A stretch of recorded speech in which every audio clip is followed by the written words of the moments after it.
35-25 to Sarries. Sale were in it though, weren't they? It was a pretty tight game. Yeah, they were in it. And Goody, I've only watched it at the game, and again, going back, and we've spoken about it loads, like you get a very different perspective when you're at the game. You don't get to see as much as you'd like close up. So it'd be interesting to get your take on it. It was a close game. Sale took the lead in the part of that. I thought Saracens going to win. I thought it was going to be close. I thought Sale looked the best they've been all season from where I was sitting. The way that they were moving around, the back three, Manu Tuilagi, and we'll get onto that. Was he injured? No. He wasn't injured. And this is we go into this is the thing. We'll go into a few things and details of the game. And as you said, Jim was at the ground enjoying the atmosphere. But you watch it on TV, and I got home. I was 10 deep from the football. Got home and watched it after all the kids were asleep. Ended up watching it about 11:30 till about 1 o'clock in the morning. And you do your research and you do your studying for this podcast. And I think Sale will look back on it with a lot of regrets about some of the decisions that they made, some of the changes that they made. And Manu Tuilagi's one, I think, personally was massive. He comes off on 67 minutes. Which he did in the semi as well for Sam James. Yeah, but he's not injured. No. And he flew out the line and tried to smash Faz, which led to Max Manning's try. But he was a point of difference for the team. You take that talisman off. And Sale will look back on it. Listen, Saracens have been the best team all year. Sale have pushed them close. Saracens, congratulations to them. They deserve the title. Some phenomenal performances. And we should start with the positives around Sarries before we get into where Sale will be frustrated. Because Alex Sanderson as a head coach, he's an analytical man. He's a philosopher. He's someone that looks back and looks in detail at a lot of stuff, doesn't he? And I'm sure he'll analyse some of the errors he made as a head coach. But Saracens, wow. Best team, head and shoulders all year. Owen Farrell, what a superstar. Actually, the king. He's now the king. Not only is he a 6-time winner of the Premiership, I was equal with him until Saturday. I had 5 as a fly half, and we were the most decorated fly halves ever. But he is the most decorated Premiership fly half now. Absolute legend. Man of the match performance. The whole debate before the game around Farrell versus Ford, well, it wasn't even close, was it? George Ford, wonderful player, but I've said it. Don't want to be too harsh, but doesn't turn up or goes missing in big games. Whereas Farrell steps right up and takes the lead in big games. He was the dominant figure across the game, the physicality of the hits he was putting. I even saw him belt one of his own lads in the warm-up, like properly smoked one of his own boys in the warm-up. He's phenomenal. Alex Good at fullback. How many times have we seen in finals, going back in history, Alex Good putting kicks through that create tries? Chris Ashton, he did one, didn't he? I think it was Edinburgh up in against Claremont.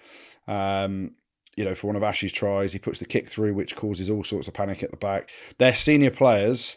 You lose one of your most senior players in Jamie George after 20 minutes, but the Saracens senior players stepped up like you wouldn't believe when it was on a knife edge, right? And it was on a knife edge till about 12 minutes to go, just after Manu goes off. Sale are right in the fight, but Saracen stepped up, and there's a couple of little errors by Sale throughout the game, a little bit of inexperience. Alex Sanderson, I think, made some errors as a head coach, taking off Manu. And then Saracens take over. The inexperience, a little bit of the back three positioning. Carpenter gets that kick charge down, which led to the try, which really turned the game. Yeah, Saracens subs were great. Duncan Taylor, when he came on, who got the charge down, made a big difference. Yeah, you can see he made a huge difference. Who else came on who I thought was excellent as well?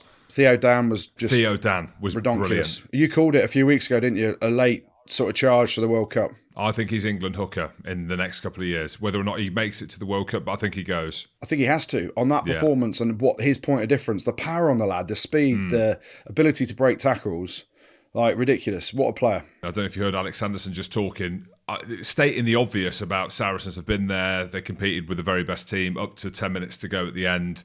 But Saracens are proven, right? As in, you think, and look, we've been in finals before, Goody, we've lost finals, we've won finals.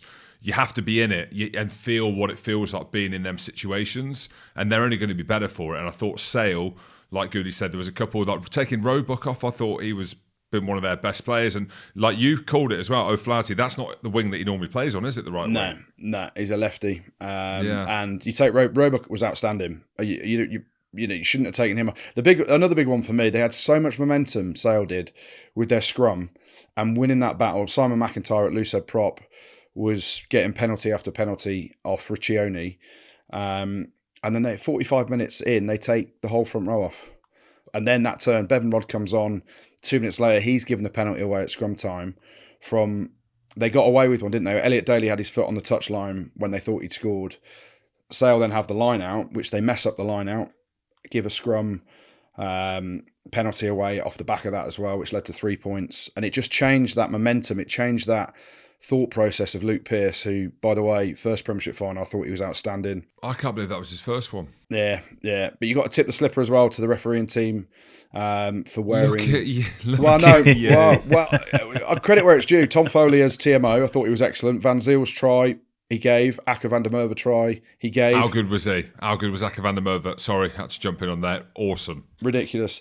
And I thought him, especially Tom Foley and Luke Pearce, handled the game exceptionally well. Tip of the slipper to them, they had the Doddy tartan for the MND, My Name's Doddy Foundation, on their shirts as well. That's what I thought was an amazing touch as well. And you get to finals, it's really nice seeing things like that.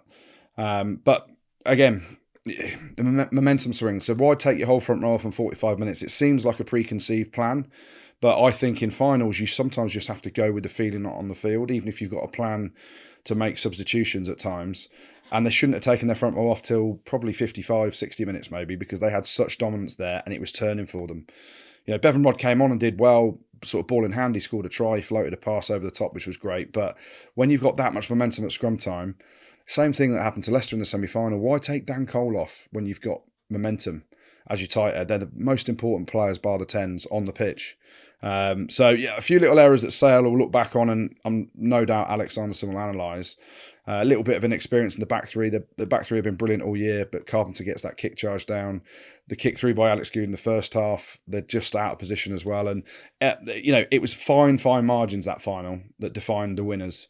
And Saracens lent on all their experience, all their high-class quality players, with the experience of winning big finals like that. And Sale will be back, without a shadow of a doubt. It's not the end for them, it's the start. And like you said, you get experience from losing finals, then you go on to win them later on. And every team's done that. Every team in the world has lost a few to get to the winner's post. Saracens did years ago.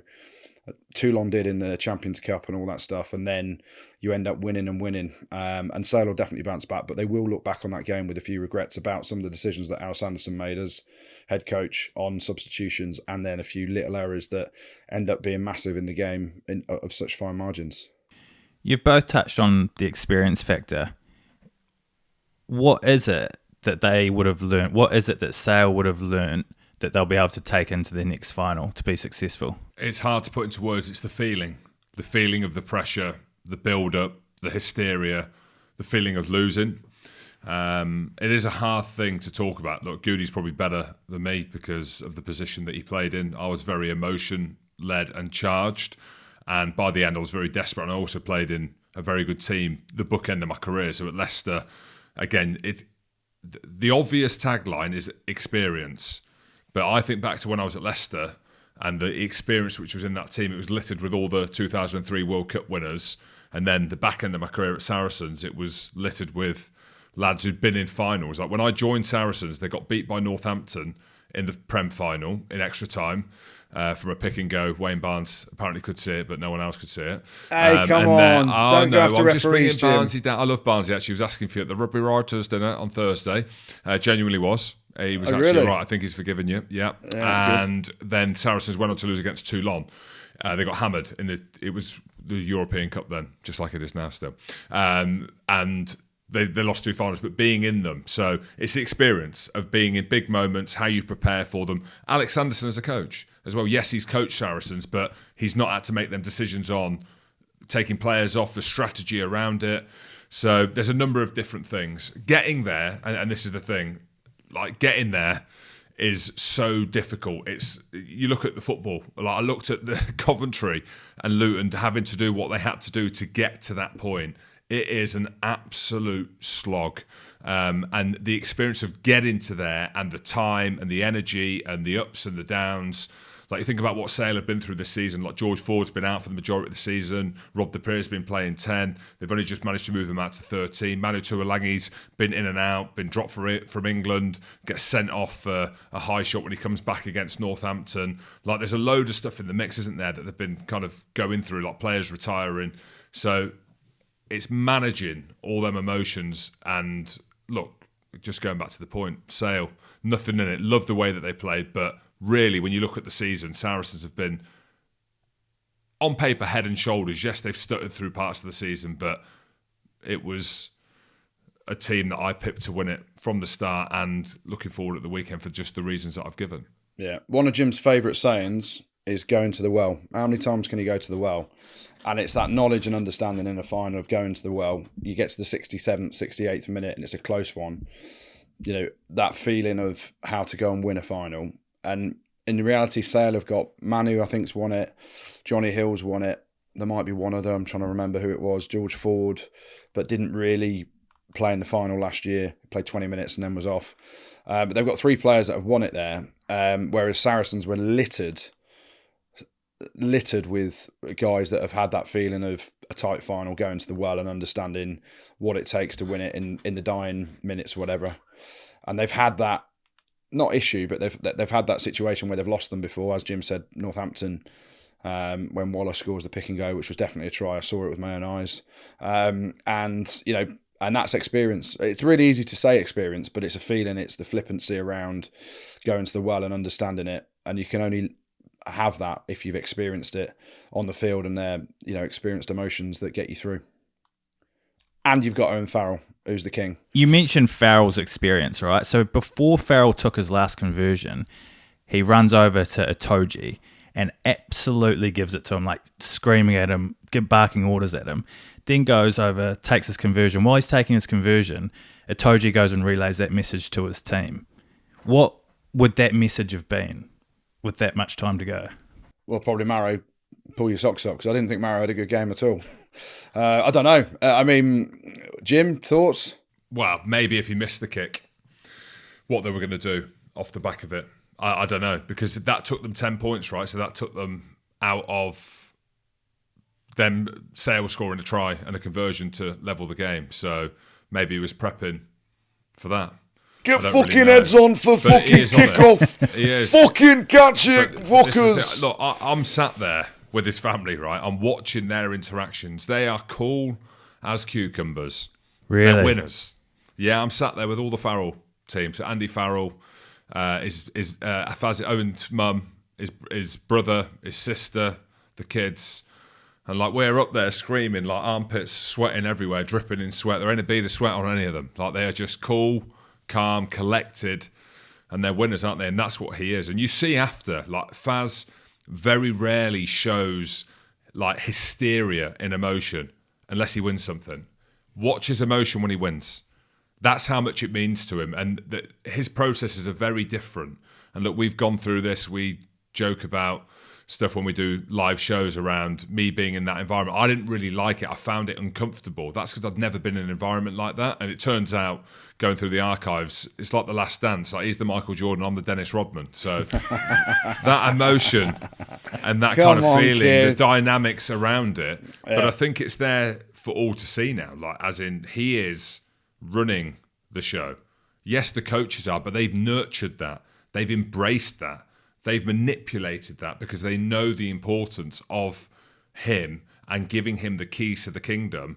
You've got to think that he's got the confidence and he's got the bollocks to talk to Marrow like that. And Marrow's a decent player in his own right. Yes, he's struggling for a little bit of form for whatever reason at the minute. But I'm not saying that George Ford doesn't do that, or Dan Bigger does it to his players as well. Like, I'm trying to think if Finn doesn't do it.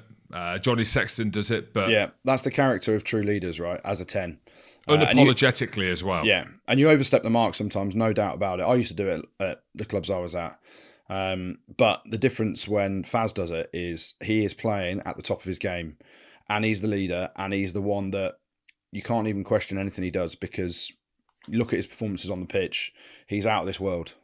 He's added so many strings to his bow this year with, like, ball playing skills. There was a flip out the back, I think, at the weekend as well, wasn't there? Like, he's just ridiculous. In a 10 jersey, head and shoulders above anyone else. And when you're the leader, when you're the boss, when you're that driver of the team, that's what brings the best out of other players, when you have that much intensity. And he's the king basically, isn't he? Let's be honest. Just on that, Goody, right? That I thought this at the weekend when I was watching him play and he was up against Ford. I think him going to 12 ruined him a bit. I think that he wanted to be in that position because he was put in that position. He wanted to play for England, or he played the Lions as well for 12 a little bit as well. So naturally he's going to be like, yes, but I reckon that was the blip in his career. He's an alpha.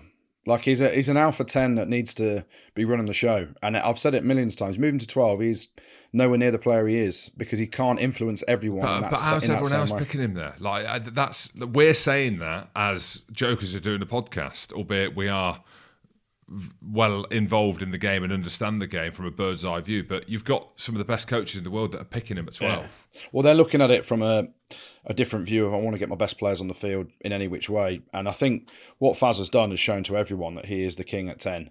And that's where his strengths are. Yes, he can fill a role at 12 if it's best for the team. And he's never going to say, no, don't fucking pick me at 12. I want to play 10. Like you ask him in an interview, he's happy to play 12. But deep down, he wants to be 10. He wants to be the boss.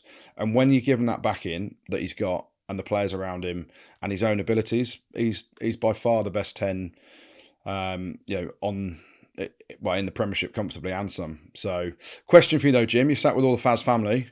Are they all big listeners of the pod as well? I reckon his dad is, genuinely. Oh, really? Or he's listened to snippets, yeah. All right, Andy, Faz, you're a legend as well. Yeah, but it was, hi Andy, I'm Jim.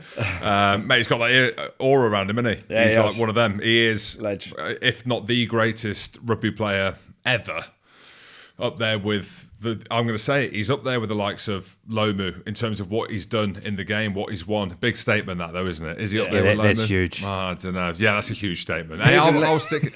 Hey, they win the World Cup. He's up there. Mate, he is in league and he's sort of come across to Union. And okay, he wasn't the best player because he was at the back end of his career, but the impact he's had in coaching is phenomenal. Can't argue with that. I know. Story for another day. So just one thing where people who are looking forward now to the World Cup, I know there's a few summer tests, friendlies. Owen Farrell on the form that he's on. Manu Tuolangi, the form that he's on at 12. Frightening. Frightening. You saying England going to win it, Jim? Well, look how easy your side is. Hey, come on, mate. Come on. We'll get to that. We'll get to that in another podcast, James. If you get out your pool. Pod. Rugby pod.